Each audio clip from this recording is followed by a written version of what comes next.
Vous êtes inscrit dans un cours de recherche qualitative et vous vous demandez ce que c'est, vous êtes sur le bon vidéo, car aujourd'hui, on fait un survol rapide de ce qu'est la recherche qualitative. Ce ne sera qu'une brève introduction. J'aimerais regarder avec vous ce qu'est l'objet de recherche et la méthode de traitement en recherche qualitative, bien sûr. Bref, j'aimerais répondre à la question, mais qu'est-ce que c'est et comment on fait ça? Je vous propose aujourd'hui, pour bien se suivre, une classification selon le travail à faire. Évidemment, vos livres vont classifier la recherche qualitative de différentes manières.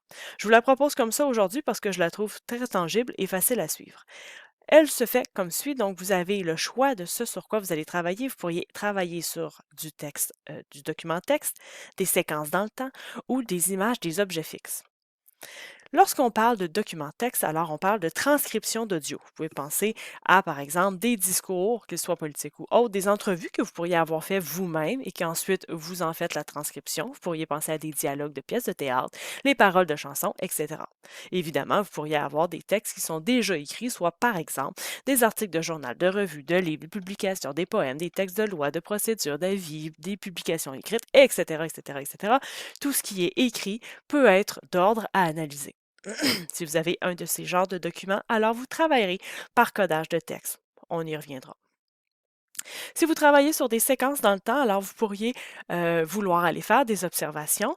Vous pourriez les faire en milieu naturel ou non. Vous pouvez observer des foules, des gens, des interactions qui soient physiques ou virtuelles. Donc, tout ce que vous pouvez regarder à ce moment-là, vous pouvez l'analyser. Vous pourriez évidemment prendre des vidéos, des choses qu'on regarde qui ont déjà été traitées, par exemple de la publicité, des films, des vidéoclips, des pièces de théâtre, où à ce moment-là, on ne regarderait pas que les dialogues, des émissions de télé, etc. Si vous avez ce genre de vidéos, alors vous allez travailler par grille d'observation.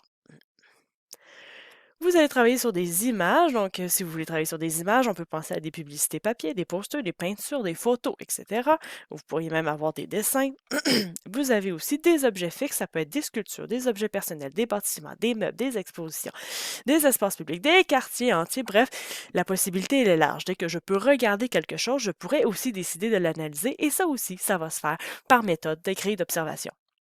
Ce qui signifie que vous pourriez avoir du codage de texte ou des grilles d'observation à remplir. Si vous vous demandez ce que ça signifie, j'aimerais donc qu'on traite du comment, alors qu'aujourd'hui, que vous travaillez par méthode de codage de texte ou par grille d'observation, mon explication va être la même, même si physiquement, il y a des différences notables entre les deux les choses à faire tangiblement. Mon explication reste la même parce que ça reste toujours de la recherche qualitative.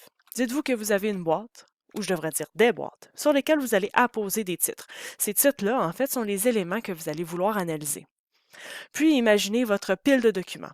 Là, je dis votre pile de documents, même si vous avez peut-être des vidéos ou des images. À ce moment-là, ça ne sera pas les documents en tant que tels que vous allez avoir, c'est les grilles d'observation que vous aurez bien remplies. Donc, soit vous avez une pile de grilles d'observation, soit vous avez une pile de textes qui soit étaient du texte, soit étaient des transcriptions. Bref, tout ce que vous voulez analyser est là, sur papier. Puis je sors une paire de ciseaux et je commence à le découper. Tchouk, tchouk, tchouk, tchouk, tchouk. À chaque fois que les gens ou que le document traite d'un élément que je veux analyser, je le coupe et je le mets dans une boîte. Pensons simplement, par exemple, à une entrevue où j'aurais demandé à des étudiants de me parler de leur parcours scolaire.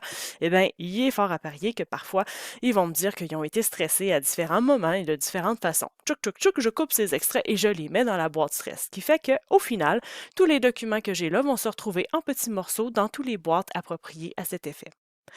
Une fois que mes boîtes vont être remplies, alors je vais pouvoir prendre chacune de ces boîtes et en faire une analyse. Tadam! Analyse qualitative. Évidemment, vous voyez bien qu'il y a beaucoup d'options possibles. Peut-être vous demandez comment choisir. Eh bien, sachez que d'abord, vous devez regarder les consignes de votre enseignant. Ça se peut que votre enseignant ait décidé que certains types ne seront pas choisis ou que certains types seront priorisés, simplement parce qu'il faut que ça rentre dans une session et qu'il puisse vous corriger. Donc, peut-être faudrait commencer par là. Ensuite, regardez les sujets qui vous intéressent.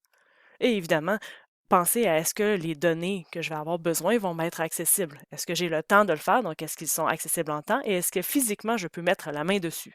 Le sujet le plus facile, en fait, sera celui qui vous intéresse le plus. Au besoin, n'hésitez pas à consulter votre technicienne et n'oubliez surtout pas de valider votre sujet et votre idée de recherche avec votre enseignant. J'espère que ce cours vidéo aura mis un peu de lumière sur vos questions. Bonne recherche!